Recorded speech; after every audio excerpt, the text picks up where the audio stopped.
ស្ដីអ្នកនរគ្នានេះគឺជារបៀបនៃការចូលយករូបភាពចាស់នៅក្នុងទូរស័ព្ទដៃ Oppo ជាដំបូងយើងចូលកាន់រូបភាពមកណែវាអញ្ចឹងវាមានឲ្យយើងរើសទី1ទី2ទី3នេះអញ្ចឹងរើសយក album មកអូខេឥឡូវឧទាហរណ៍រូបមួយនេះថតរូបនេះយើងលុបហើយយើងចង់យកវិញអូខេចូលមក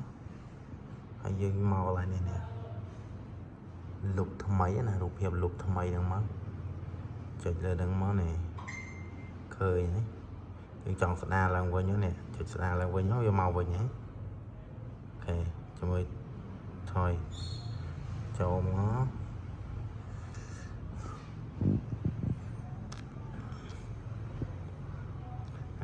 មកវិញនេះបងប្អូនណាបើយើងច្រឡំដៃលុបហ្នឹងវាអាហ្នឹងងាយស្រួលទេគឺយើងចូលស្ដារឡើងវិញណា